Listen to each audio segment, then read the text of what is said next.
This is in response to Dr. Paul Krugman's article in the New York Times on Monday, March 9th, 2015, partying like it's 1995. And I wouldn't think that the good doctor knew who Prince was, but I guess he does, because he's taking a play off of the Prince song, which I guess was from 1984, 82, partying like it's 1999. And I think that it's very important that Dr. Krugman continues to reinforce the fact that inflation has been under control for a long time, and we need to monitor things on inflation and not listen to all the naysayers about it. So let's go into the best part, the big part of it all, is that Dr. Krugman starts off by talking about the esteemed Paul Ryan, who has been consistently wrong on his economic forecasting for a long time, had an article, I believe, in the New York Times in 2009, where he talked about that we were heading back towards the 1970s, where we had stagflation. And of course, at the same time, some of the other people, some of the other conservatives were pointing out that we were heading for hyperinflation. Now that was 2009. They have continued this tirade for the last 6 years, and none of it has come even remotely true.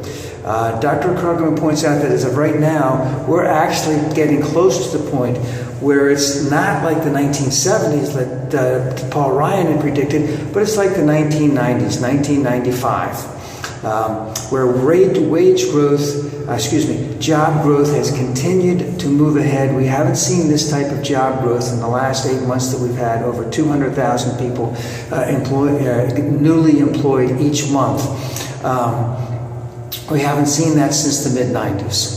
You know, the problem about it is that right now, wages have not moved with employment. So there are new jobs coming in, but they're not jobs paying a lot more money. And that's probably the reason why inflation hasn't crept back in again, because the wages have not accelerated recently. Now, Dr. Krugman brings out a nice point right here, is that one of the things that's been pointed out for the last 6 years, or the last 5 years, is that Obammercare is a job killer and it's going to ruin the economy. Well, we've had a full year of Obammercare. Close to 10 million people are using Obammercare. And we're not seeing any rise in inflation, and we're not seeing it being a job killer. We're not seeing it being anything. But I do believe at the CPAC convention, which was 2 weekends ago, everyone was criticizing it, saying they wanted to get rid of it. And last weekend, some of those same elected officials were out in Iowa talking about the same thing. And Obamacare has not fallen under its own weight. It's not a job killer. It's not going to destroy the economy. It's working fine. And again, my friends, the naysayers on the right, have been wrong again about that. But let's get back to inflation and job growth.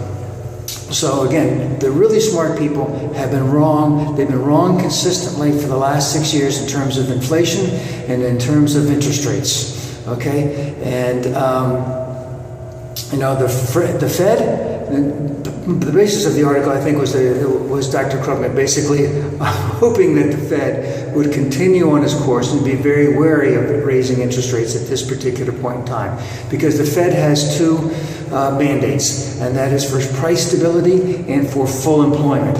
And right now, unemployment is around 5.5, and inflation is about 2%. Now, there is something, and only an economist would know this, which is called the non-accelerating inflation rate of unemployment, which indicates that when the unemployment rate is about 5.5% and the inflation rate is about 2%, that would be the point in time that wages would start accelerating up, and then you would need to increase the interest rates a little bit. Dr. Krugman is wary about having that happen. Now, the one thing about that, and this is more of my opinion on that, is that one of the reasons why inflation isn't going to go up, and the wages are not necessarily going to go up either, is because that there still are a lot of people out there in the marketplace that would like to have employment. There still are a lot of people who are gainfully employed, but they're not employed full-time. There are a lot of people who are not looking for jobs anymore, and maybe some of those people will start coming back into the marketplace. But what we have here now is a 6-year record of continued job growth. I believe it's 50 months. How many years is that? 4.5. Okay, because remember it went down for a while. But and in the last 6 or 8 months, we've had over 200,000 people employed every single month.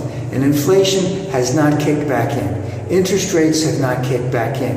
And all the doom and gloom that we have heard from the Republican side for the last 6 years has not happened whatsoever. All those beautiful, smart people, all those Washington elites have been wrong and have been consistently wrong. And the Fed, according to Dr. Krugman, needs to be very cautious about their next move because as of right now, things are moving along very well. Let's just keep it as it is.